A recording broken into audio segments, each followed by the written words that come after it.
Di video Draw Story kali ini, aku akan bercerita tentang sebuah kasus tragis dan sangat tidak manusiawi yang dilakukan oleh seorang ayah kepada putrinya sendiri. Dikira menghilang saat usia 18 tahun, ternyata gadis ini diperkosa ayahnya selama 24 tahun dan dikurung di bawah tanah. Gadis bernama Elizabeth Frizzell tidak pernah menyangka akan mengalami hal mengerikan dalam hidupnya. Elizabeth Frizzell menghabiskan hidupnya 24 tahun di tahanan ruang bawah tanah rumahnya. Di sana ia berulang kali disiksa oleh ayahnya sendiri, yaitu Joseph Frizzell.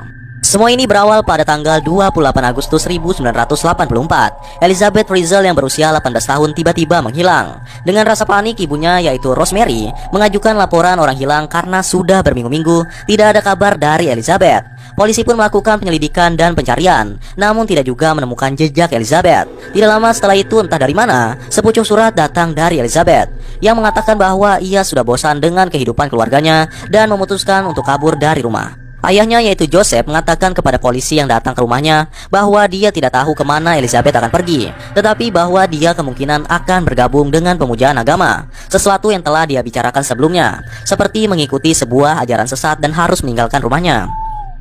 Tetapi sebenarnya Joseph Frizzell tahu persis di mana putrinya itu berada, karena sebenarnya dialah yang mengurung Elizabeth dan merekayasa kehilangannya. Dia berada hanya sekitar 6 meter di bawah tempat polisi itu berdiri.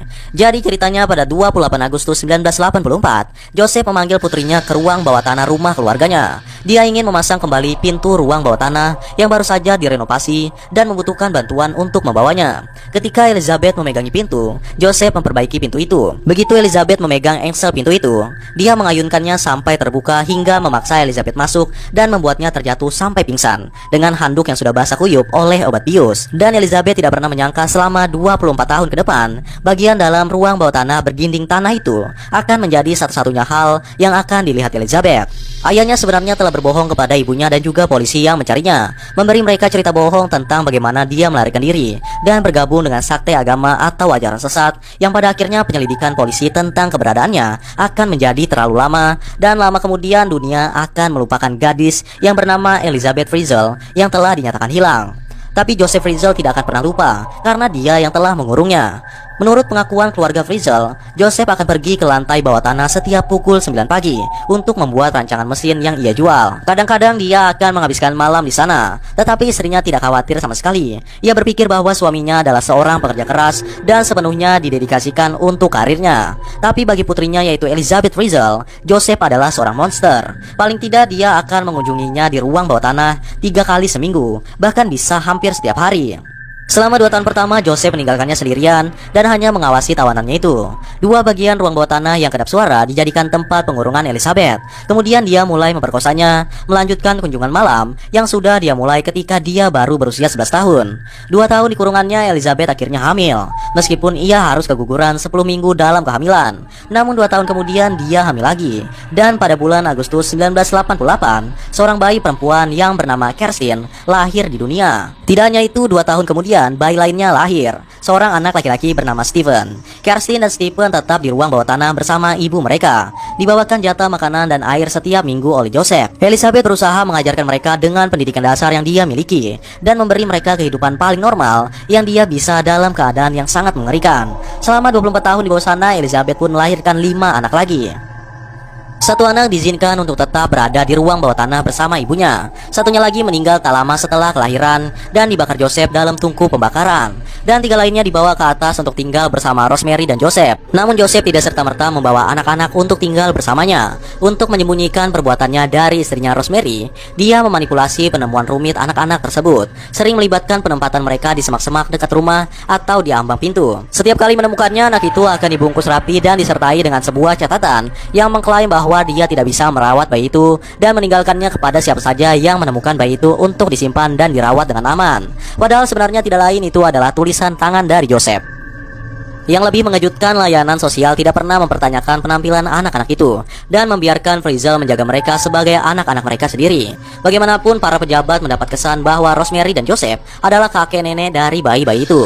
Tidak diketahui berapa lama Joseph Frizzell berniat untuk menahan putrinya di ruang bawah tanah. Namun pada 2008, salah satu anak di ruang bawah tanah itu jatuh sakit. Ia menderita penyakit yang sangat parah dan perlu perawatan dokter, dan itu menjadi awal pembebasannya. Elizabeth memohon pada Joseph untuk mengizinkan putrinya yang berusia 19 19 tahun yaitu Kerstin untuk mendapatkan perawatan medis karena sakit kritis. Dengan terpaksa, Joseph pun setuju untuk membawanya ke rumah sakit. Dia mengeluarkan Kerstin dari ruang bawah tanah dan memanggil ambulan. Ia mengatakan bahwa ibu dari gadis itu meminta tolong pada Joseph untuk membawanya ke rumah sakit, sehingga orang-orang tidak curiga kepadanya.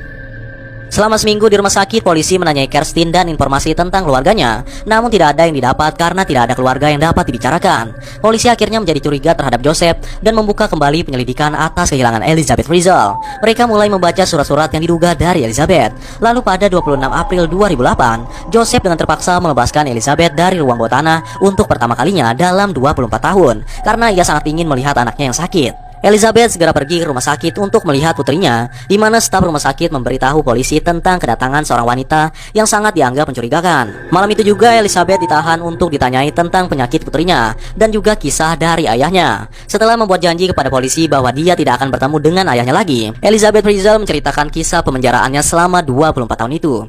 Dia menjelaskan bahwa ayahnya menahannya di ruang bawah tanah dan dia melahirkan 7 anak. Dia menjelaskan bahwa Joseph adalah anak dari ketujuh anaknya itu. Joseph akan turun pada malam hari, membuat dia menonton film porno dan kemudian memperkosanya. Dia menjelaskan bahwa dia telah dilecehkan sejak dia berusia 11 tahun.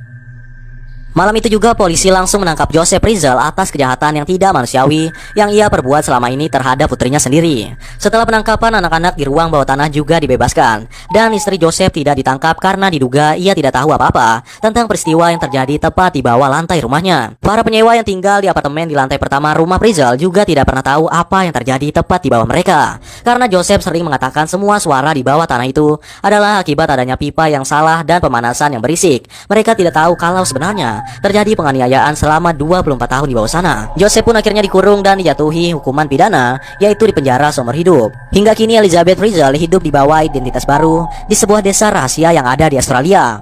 Upaya untuk menyembunyikan identitas barunya itu dibuat untuk menjaga masa lalunya agar disembunyikan dari media dan membiarkannya menjalani kehidupan barunya. Namun bagaimanapun juga ia tidak akan pernah bisa melupakan trauma akibat kejadian di ruang bawah tanah selama 24 tahun tersebut. Anyway guys, kerasa itu saja untuk video Draw Story kali ini. Semoga kalian suka dan juga terhibur. And yeah, thanks for watching guys. Until next time and stay cool. Bye bye.